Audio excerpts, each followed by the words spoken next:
Welcome back, and today it's a busy one. We have 4 different events over 3 different days, and honestly it's over 7 or 8 days and one of the best weeks of racing I've ever had. It was so much fun.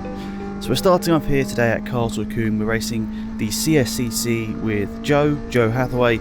I'll leave a link to his socials down below. He races a lot at Castle Combe, he's done a little bit elsewhere. He's got a Saxo and a Clio, and we're teaming up today with the CSCC Tin Tops, and this is our fastest lap from qualifying with him behind the wheel.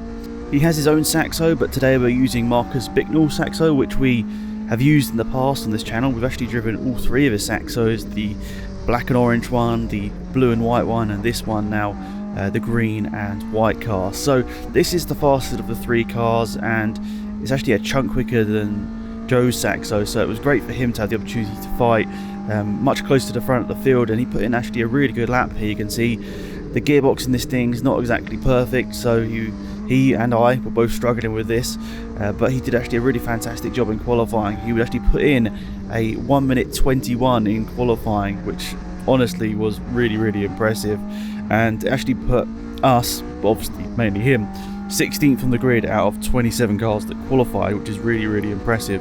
So his 1:21.7 would see him, or see us, second place in class. There was only 2 of us, to be fair. The other Saxo was 8th place overall, but that was a much more developed car. So that was a good aiming point for us here, but we obviously knew they had good drivers in there as well. But we were starting the race pretty confident, pretty happy. So Joe would start. I had done my qualifying, I'd done my laps, but I was a little bit off Joe. So here's the race start. So actually a pretty decent start, all things considered. Neither of us had done a standing start in this car, neither of us had done a start at all in this start. I think actually a really impressive start there from Joe. You can see he blends out the throttle a bit there. I think there was a car to his right hand side as well as that black Clio that was on the left, so just blending out the throttle a little bit. Joe knows that everything sort of bottles up at Quarry, so everyone starts to come together, and you can see that red Ford Fiesta really squirrely on the brakes. A couple of cars going around the outside there. Neither of us were exactly sure how the car would handle the first lap. Obviously we were fully loaded on fuel as well, but a big thing there that just happened on the right hand side of the screen, you saw a car going slowly, and that was our other car in class. So a real unfortunate thing for the other Saxo. They were incredibly quick. We weren't going to be able to beat them on pure pace, but they were retired unfortunately at the end of the first lap. So it's kind of changed the mindset. I know it's not about winning your class all the time at the end of the day, but we of course would like to win it. So that kind of changed my mindset a little bit. Maybe it shouldn't have, maybe that's made me go slower, but I was like, make sure I bring this car home in the second part of the race. So lost a couple of positions on the opening lap, but the top end of this car is nowhere near that of some of the other cars we're racing around, so Joe's having to make it up in the corners. You can see here, really good on corner exit, but the top end of the Saxo isn't quite there in comparison to some of these other cars. But he's starting to make his way back through the field, and really actually quite, I don't know whether it's funny or impressive or what the best word to describe it is, but at one point we were actually leading the race outright because we left our pit stop a little bit later than everyone else, because I saw how quick Joe was going and wanted to just keep him out there. So we left him out a few more laps than maybe we were planning on originally, but his pace was really stellar. So there we go, another move down the inside of the black Clio. You can see we've got actually a decent amount of pace on him, but some of the cars around us really did have top end speed. So you can see he's looking to his left hand side, checking that the car is there. I think he was poking his nose back down the inside there in the braking zone, but Joe's got the manoeuvre complete. And after this proceeded a couple of laps of just consistent quick lap times from Joe before he decided to hand over to myself. So into the pit lane to change over. This was from the lead of the race, which was quite funny. So then we switch over to the big boy, the fat driver, and I'm out in the car and ready to complete hopefully the rest of this race. So that was the big thing for me at this point, was just finish the race, Alex, because obviously this would be big for us. So I didn't have the pace of Joe. I think I was about a second and a half off him typically, so not great for myself. Obviously would have wished to have done a little bit better here, but at the same time it was a really enjoyable race and I actually had some decent battles out here. So you know, I let this, well, I guess I maybe didn't really let him through, but the white Fiesta got past me, and then I sort of focused in front to try and see whether I can catch him down, because it didn't actually look like he was that much quicker. So maybe I'd made a mistake there by being a bit too kind on the opening laps here. But something dramatic is about to happen here. So we're getting lapped by a quick car. The blue, newer shaped Clio comes through on the inside of us here, and I'm not exactly sure what happens here. I think he misses his braking point, just slammed into the side of that Fiesta, which is a bit of a shame. I go through the runoff here. Now, I was thinking, do I go down the escape road? But there were a couple of cars parked there, so I'm not sure whether there was space.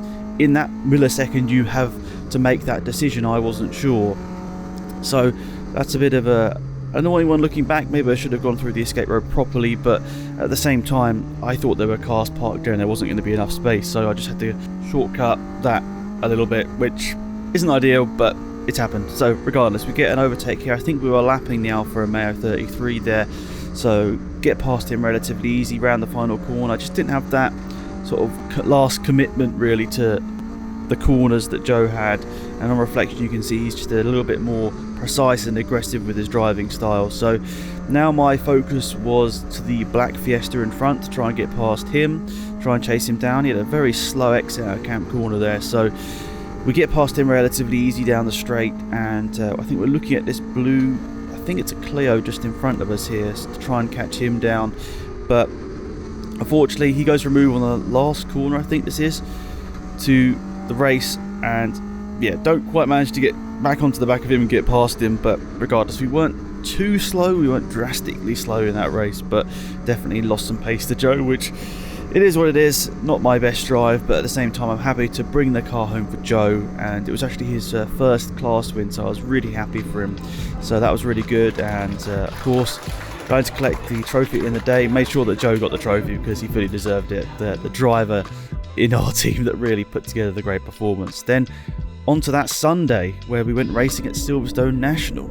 So today we're racing with Track Attack and we're racing with CMMC Modern. So I started from the pit lane from the first Track Attack race, and if you look in front of us, there's quite a bit of smoke and there's quite a lot of cars going slowly because unfortunately there was an incident at the first corner, and as I exit the pit lane here I look to my left hand side and see a number of cars off the track.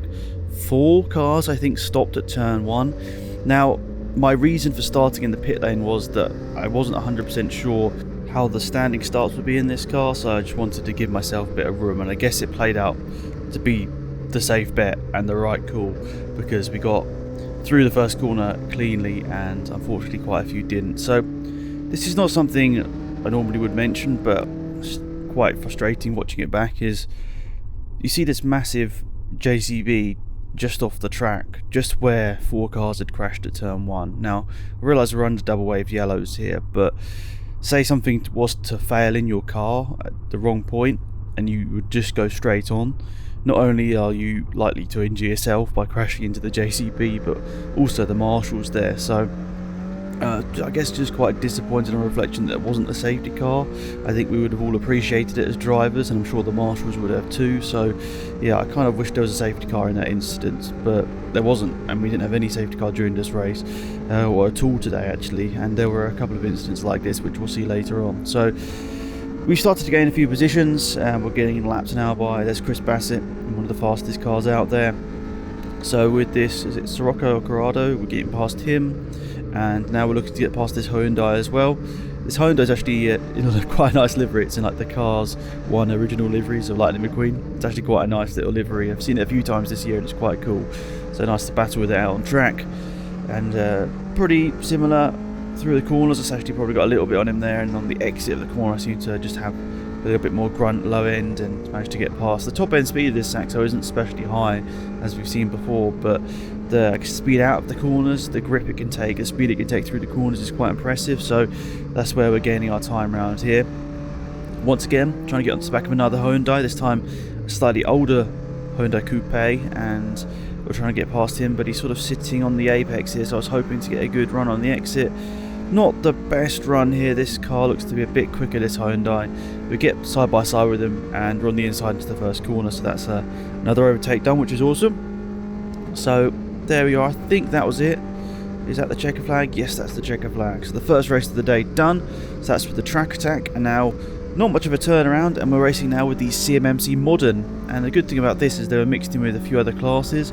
So with the WRDA, which is the Welsh Racing Drivers Association, I think, and they got some really good cars out there and really good drivers that I can race against. And we also had the Peugeot 206 category within the Track Attack. They were in this class as well, so that was all quite good. Really enjoyed that.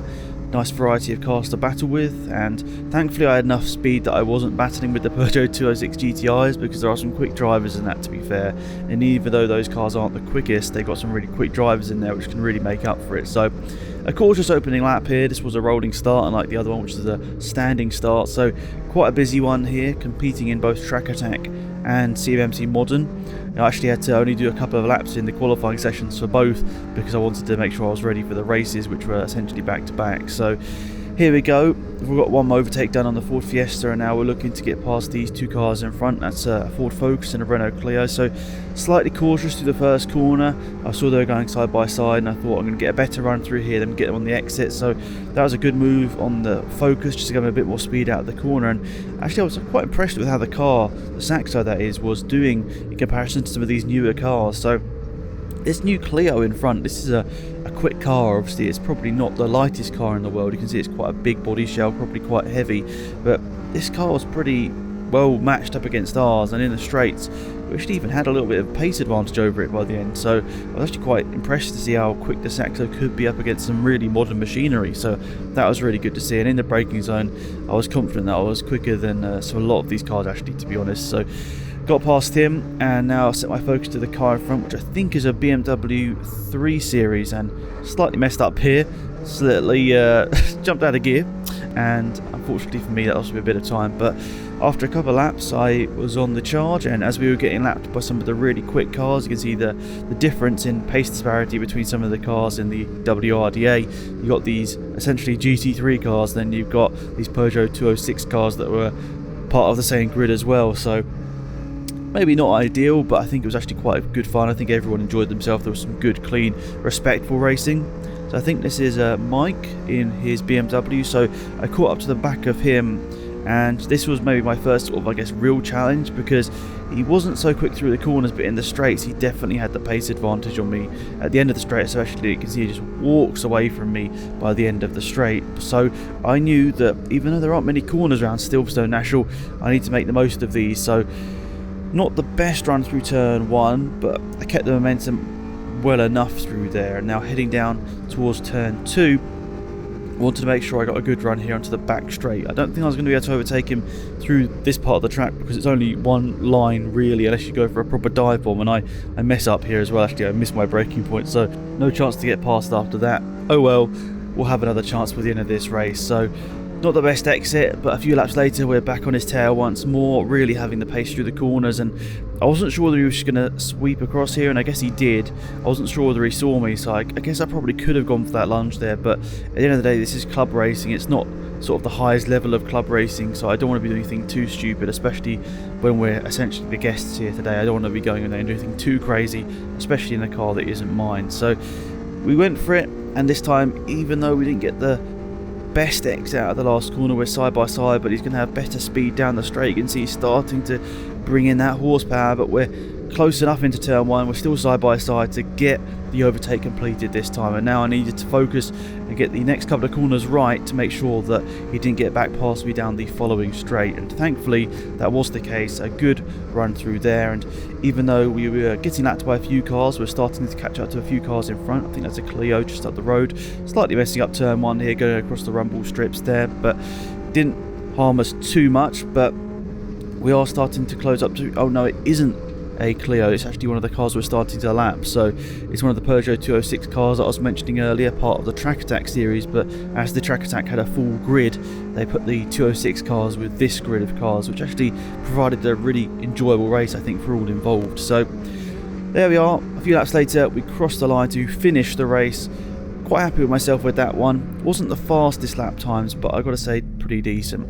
Now time for the second Track Attack race. As I mentioned, lots of action in this video, so much to speak about. So we exit once more, and after the crash in the first race, I decided I'm going to start from the pit lane once more, and I didn't really lose too much time in this one because I didn't go so slowly out the pits. So yeah, I took that decision just because of the carnage in the first race. I didn't want to risk it. I thought it might happen again, and actually there were more first corner incidents that resulted in damage, so I decided to just stay from the pit lane, and actually worked out once more. So Getting the overtake done on this Sirocco Corrado. Apologies, I'm not exactly sure which it is, but we get the overtake done on him, have a decent pace advantage on him, and we're starting to get lapped once more by some of the faster cars, so just getting out their way, and my sight is focused on this Hyundai in front once more. As we did overtake most of these guys in the first race, I wanted to see whether I could do the same in the second one with that further track experience, and the lap times were improving throughout the day, and you can see we're having a much better run out of that corner, and evidently more horsepower to down the straight to get past the Hyundai with relative ease this time. So not doing too bad. And the one thing about this car is it had massive brake judder, so when you hit the brakes there was a lot of vibrations through the pedal, and it wasn't the most confidence inspiring. And this is a little bit annoying. There's a yellow flag. I was letting some of the leaders by, but the Hyundai just flies past. Not sure whether he didn't see the yellow flag or what, but yeah, evidently overtaking under a yellow flag, not ideal. I moved out the way for the lapped cars so they could overtake before the yellow, but the Hyundai definitely overtook me under the yellow flags there. But I knew I'd be able to get him past, but at the same time it's like, yeah, not ideal to overtake under yellow flags, is it? So regardless, get past the Hyundai relatively easy once more. And the one thing about this, or another thing about this Saxo, is it is very, very hard on the steering. And you can see I'm really wrestling it through the corners here, having to really put my hands on the steering wheel in sort of not ideal places, sort of having to really wrench it around the corner, which obviously isn't the quickest in most cars, but in a car like this you did need to do that to make it go through the corners with speed. So not the most eventful race, that one, but we enjoyed it regardless, and we come across the line to finish with another decent and respectable position.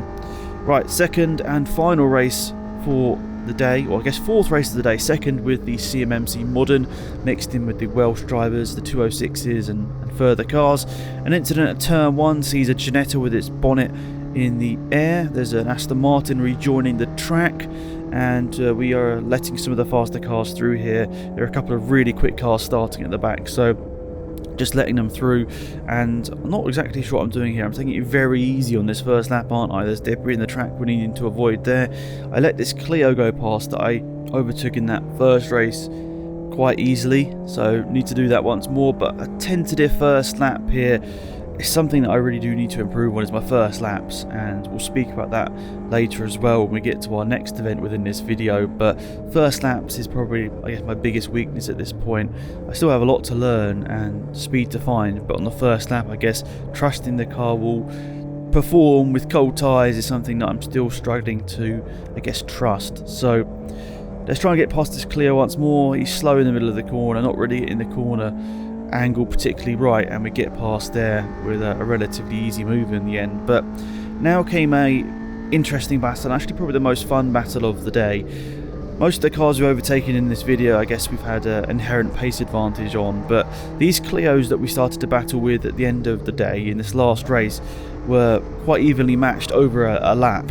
Through the corners I was quicker, down the straights they were definitely quicker, so this was an interesting battle here. So getting a nice run out of the corner after a better line through the corner, but you can see in the straights here this Clio definitely is quicker, probably as quick as that BMW we were racing earlier, who we're actually still currently ahead of in this race here. So in the straights he's going to walk away from me, but through the corners I'm able to hustle it a little bit better, take that faster mid-corner speed. So actually a really good battle here between two different cars from different generations, but having different strengths because of the way they've been adapted to race cars. So better exit. I think we're letting a lapped car go through as well at the same time here. I assume that's why we're positioning ourselves as such. Yeah, we're getting blue flags, so I guess I lifted off a little bit earlier here, so I was trying to work out, if I let this car through here, am I going to be able to get a better run? And it worked out here because the Aston Martin flies down the inside of the Clio, and actually I gained time on the Clio because of it. So a little bit of forethought there actually helped me get close to this Clio, which was good. So I guess maybe that's a little bit of racecraft that I've started to learn. And on the exit of the corner once more, I've got a better run. Am I going to be able to carry enough momentum down the straight to keep ahead of him? No. Well, I'm on the inside going into turn 1, but he's going to have that pace advantage. You can see here he's a lot quicker in a straight line, so he's going to get past. I say a lot quicker, but I guess in relative terms it is a substantial amount quicker. Through the mid corner once more, I'm able to take a little bit more speed. Maybe braking earlier helped me through the corner and maintain the speed as he tried to hang on to it a bit more. But once more we get to a straight, another yellow flag here. Looks like there's a car facing the wrong way here. Oh, bit of a misjudgment mid-corner for myself there. Not sure what happened. It seemed like it sort of stepped out in the middle of the corner once I shifted down into third gear, which was a bit odd. So that lost me a lot of time. Just pulling to the left-hand side to let a few more lap cars go past, and once more we are onto the back of the Clio. So battle re-intensifies here. So I knew I had the pace through the corners. I was struggling to get the speed at the end of the straight, but luckily for me, the way Silverstone ends is as a tight complex of corners followed by a short enough straight that if I gained the time through the corners, I could get him onto the run to the line. But of course he could have enough momentum because of the top speed to get back past me. So all these things are going through my head. When do I go for this move? Do I just try and get it done as quickly as possible, or do I try and calculate it a bit more and just see whether I can get him on the last lap? So we're getting into the final stages here. I think this is the penultimate lap of the race we're watching here, heading on to the last lap. So better line through there, carrying more momentum through the corner, taking the alternate line as he takes the defensive inside line. Then I go to the outside, I stay on the outside. Am I going to be able to go all the way around the outside of him? Looks like I am, and you can see in my mirror I get past him, but he's still got an overlap and he's still going to have that speed down the straight. So I think he tucks in to get some slipstream very briefly here. Oh, and we're letting some quick cars through here, so this could help me out. So you can hear the juddering under the brakes, actually mid-corner, of keeping up with the Ginetta, which is quite funny. But there we go. We've actually got another Clio just in front of us here. I think we're a little bit too far behind him, and we're lapping another Peugeot as the Clio, you can see, with that extra speed, gets us quite comfortably coming down to the next complex of corners here. So now what do I do? It's the last lap of the race. This is a bit cheeky here, I can't lie. I sort of run across the flat bit, which I guess is technically the curb, but it allowed us to get a decent run. Yes, not 100% ideal, but regardless, we're going to be behind him by the end of the straight anyway. So am I going to go for a late move? Look how far behind I am into the braking zone. And we're going to brake late. We're going to get him down the inside, and we're now side by side. This is the last complex of corners before we get to the checkered flag. So we're still side by side. Look at my mirror. Look, you can see any second now, you're going to see a bit of orange. There it is now, and we're going to go around the outside of the Clio and get past him to get another position of the last lap of this race. And I was really ecstatic there. That was a really fun race with Rodney. Massive appreciation to him for keeping it clean. Really fun battles throughout the whole thing. So what a day, actually, I've got to say. Really good day at Silverstone, just with the CMMC Modern, but the fact that we were with an interesting collection of cars really made it an enjoyable one. So next up is Liddon Hill. 1 week later, this time we're back in the Civic, and we're racing with the CMMCS, the southern division of the series we were racing with at Silverstone. There was only 3 of us at Silverstone. The CMMC Modern unfortunately not really picking up, but the CMMCS having a good field of cars every event. So we had a practice session, and this is the qualifying session following that. Now, I wouldn't say that I'm the best driver, you know that, but I think around Liddon Hill I sort of am starting to get closer and closer to the limit, which is nice to see. I have no idea why at this track, but even though it's a small track, it doesn't really have a huge amount of challenge to it. I find it a track that I thoroughly enjoy, and I feel like I can get closer to the limit, and I can see the car sort of starting to step out where I am getting closer to the braking point for the tyres and so on. So really enjoying the events I do around Liddon. Unfortunately they don't come up too often, but always a pleasure when they do. So really enjoying this one with the CMMCS, and that's our qualifying lap over. It's actually a pretty decent lap, I can't lie. I'm quite happy with it on reflection still as well. Still places of course I could get better, but not terrible for once. And it was actually good enough to put me 4th place overall in qualifying, which is definitely my best ever result in qualifying with a competitive field. Not only that, a few hours later I'd find out that the car that qualified pole would unfortunately have to withdraw, which meant that I officially started in 3rd place, which I was pretty ecstatic about. My first ever top 3 in qualifying. Yes, it was a little bit down to other cars having issues, but regardless, you have to take it when you can. So I'm starting in 3rd place in front. I've got a fast Civic, and next to him is Ken Angel in his BMW, which is a pretty quick car. He was on some old tyres for this one, so I wasn't expecting to beat him, but he's still a quick car and a quick driver. Well, everyone in this series is, to be fair. So rolling start, and left probably a bit too much to Neil in front in his white Civic, and we see Graham Richardson come past straight away. He has a lot more horsepower in his Civic, so he managed to fly past. And I misjudged this first corner. I let Pete Winstone go past in his older BMW, so he got past me, and then just to make this even worse in terms of my start, I let Callum go through as well. I mean, he made a good start. I just made a really tragic start here, from 3rd down to 6th, 7th, as we saw someone else trying to get on the outside here. So yeah, I'm down to 6th position here after starting in the top 3, which isn't very good for myself there. As I mentioned earlier on, not very good at the start. It's definitely my weak point and something I really need to improve on. So I've made this hard for myself already. I'm going to have to start chasing down these cars in front. Now, I knew where my pace advantage over Callum would be. It was definitely going to be at the end of the straight, but really, really impressive, Callum, as a driver. He's only 16, he only passed his R's at the start of this year, and how quick he is in a car like that is really, really impressive. So, you know, I saw my speed at the end of the straights was going to be enough to get past him, but I just needed to calculate that because he was so good on the brakes. So we get past Callum, and now my sight is set to Pete in front. So Callum had a good exit out of the corner, so I had to go defensive into the final corner here at Lyddon, which is quite a scary one actually. The curve on the inside is really quite high, so I needed to be careful about that. So got past Callum, now I need to try and chase down Pete in his BMW. You can see how close it is here. Some great slow-mo from John. Massive thanks to him. Of course, his link is down in the description. Some great slow-mo stuff from there to show how close it is between us here. We're battling for 3rd place, so Graham Richardson in the silver grey Civic is in front. He's in 3rd place. Now Pete's going for the move down the inside of him. He's getting quite close into the final corner. Pete makes the dive down the inside. I think Graham had some issues with his car. You can see he really was struggling under the brakes and through the corner, so I think maybe he was on some not so great tyres. And you can see here another lock up, and this was going to allow me to peek to the inside here, and you can see he's running wide, and now we're going side by side through here. I was hoping he was going to be able to see me, which he did, but the horsepower in that thing is pretty impressive. He's probably got, I think, 100 horsepower more than me, so he was able to get alongside or stay alongside into the braking zone, get past me. I knew all this battling here, all this squabbling was going to allow Callum to try and get back past me, so I had to go defensive now up to the hairpin, and you can see I was a lot better on the brakes than Graham, but I was struggling through here. I was going to have to get past him quickly, and I did eventually get past him, and now we're going to be side by side once more down to the final corner, but Graham backs off a little bit, allows me in line, and now I've got to try and chase down Pete for P3. The front two are way long gone, so we're really setting our sights here to get a top 3, and that's my big aim at this point. Having started 3rd, I really wanted to finish in the top 3, but I knew it wasn't going to be easy.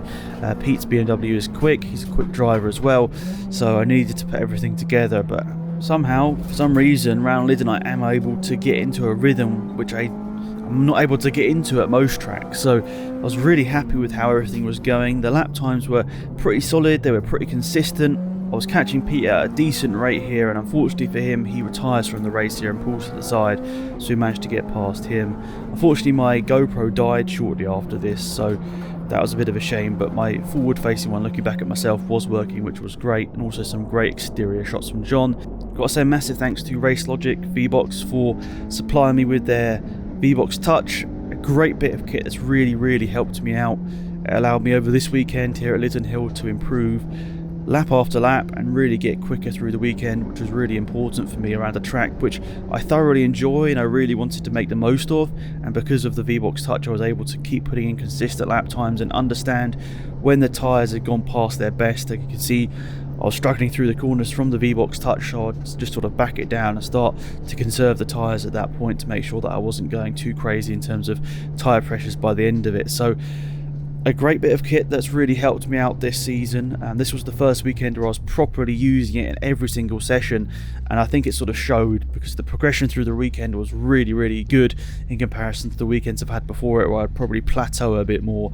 But with the Race Logic VBox Touch in this one, I'd really made solid progress, which I think was really important for me. So ecstatic after that race there, and was really looking forward to the second one, which was a little bit later on in the day. So had a chance to watch some of the other racing, but it was time for race 2, where I start in P3. So what are my hopes for this one? Of course, I'd like to finish on the podium once more.